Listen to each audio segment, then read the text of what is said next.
It's Wednesday, June 23rd. This is The Gateway. I'm Wayne Pratt.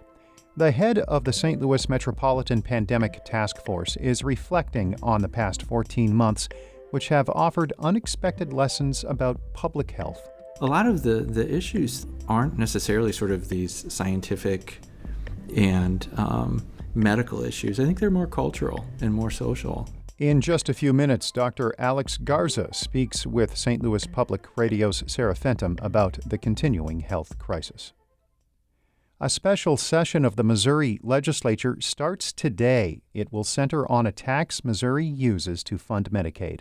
As St. Louis Public Radio's Jonathan Ahl reports, an impasse over that tax may be over, but a fight about certain kinds of birth control will be part of the ongoing debate. Minutes before Governor Mike Parson's deadline, legislative leaders agreed to compromise language for a special session over the tax on healthcare providers that funds much of the state's portion of Medicaid.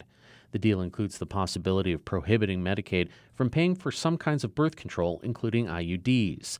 Senate Democratic leader John Rizzo says state law already prohibits tax dollars from funding abortions. He says the Republicans are looking to grandstand. This is about birth control because they have cut to the bone on all of their pro-life legislation for so long that there's literally nowhere left for them to go to get their pro-life street credibility. The other issue will likely be prohibiting Planned Parenthood from receiving Medicaid funding, even for services that are unrelated to abortion. I'm Jonathan Ahl, St. Louis Public Radio. A Missouri House member is worried Republicans could go after one of the state's two Democratic congressional districts. Missouri lawmakers are expected to return to Jefferson City this year to redraw the state's 8 congressional districts. Most Republicans expect a map with 6 safe GOP seats and 2 Democratic seats. But State Representative Tracy McCreary of Olivet says she's not confident Republican lawmakers will spare the 5th district, which is currently held by Kansas City Democratic Congressman Emanuel Cleaver. The thing that makes me anxious about ultimately what will happen in the fall is that Republicans, both in Missouri and nationwide, feel like they might be able to take Congress back. And so there's a strong pull to help as much as possible. McCreary made the comments on Politically Speaking, which is available at stlpr.org. The St. Louis Art Museum is taking a historic step with the naming of an incoming director. As St. Louis Public Radio's Jeremy Goodwin reports, the new leader wants to make sure the museum reflects the region's diverse population.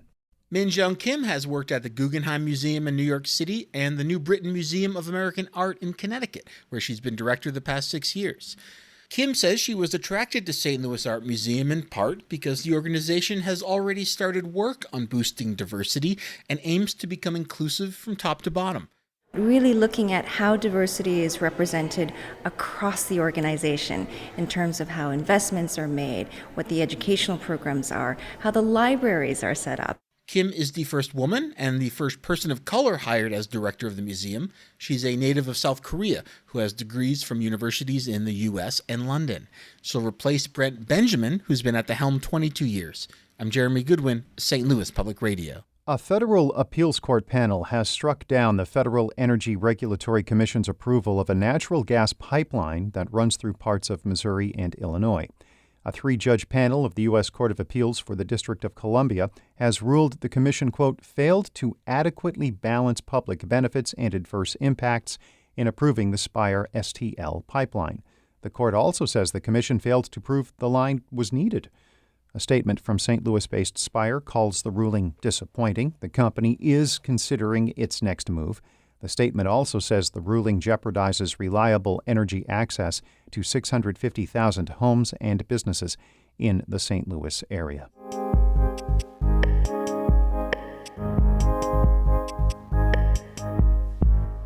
Dr. Alex Garza has been the face of the region's COVID-19 response as the head of the St. Louis Metropolitan Pandemic Task Force for more than 14 months. The task force shut down its weekly briefings this month as coronavirus cases and hospitalizations in the area have remained relatively flat.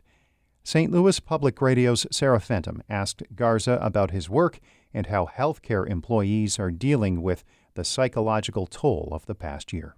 I would be surprised if they weren't still carrying that along. As you know, and many people know, I'm also in the military. And one of the things that has a long tail after conflicts is that post-conflict issues with PTSD and with the physical and sort of mental wounds that last for a long time. And this is really not that much different. There are physical manifestations that are going to last for a long time. But also from a societal point of view, I do believe that we need to go back and take a look at what just happened over the past year and a half. A lot of the issues aren't necessarily sort of these scientific and medical issues. I think they're more cultural and more social than they are anything to do with, gosh, how do we make vaccine, or, what are sort of the, protective things that we need to do. It's like the scientific discovery has already occurred with that. It's mostly the cultural and social things that I think have the questions that need to be answered. The follow-up question to that is, what questions are those that we need to be looking at culturally? I'm sure that you're thinking about vaccines, right? So throughout the pandemic, there was always challenges with the sort of the counter narrative, whether that was, gosh, this is nothing more than the flu, or these class of drugs are going to work even though they were definitively scientifically proven not to work.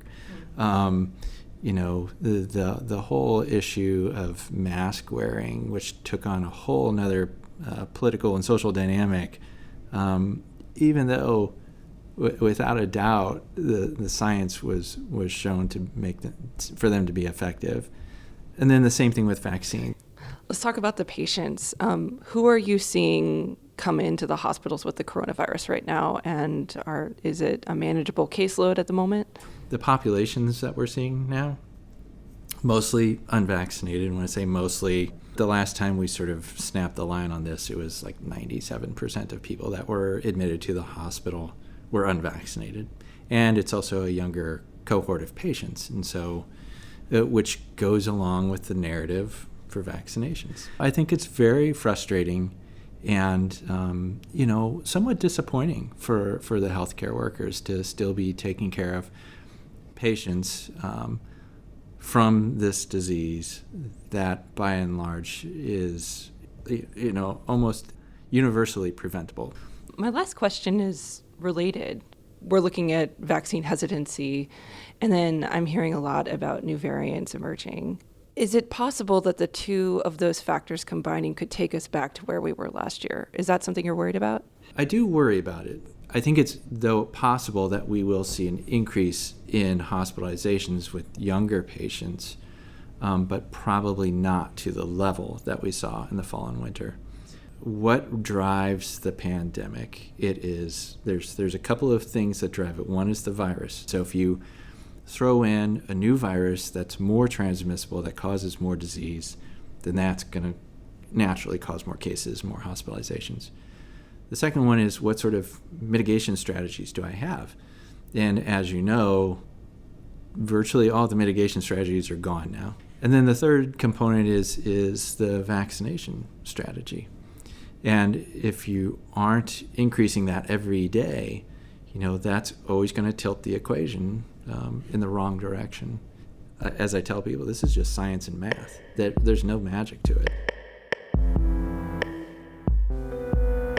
That was St. Louis Public Radio's Sarah Fenton speaking with St. Louis Metropolitan Pandemic Task Force Commander Dr. Alex Garza. Our David Casares edited that report. Shula Newman is the executive editor of St. Louis Public Radio. Music by Ryan McNeely of Adult Fur.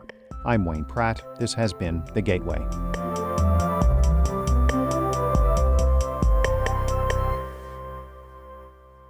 Support comes from the Missouri Forest Products Association, saluting Earth Day on April 22nd with an ongoing commitment to help offset carbon emissions with sustainable harvesting of Missouri forests.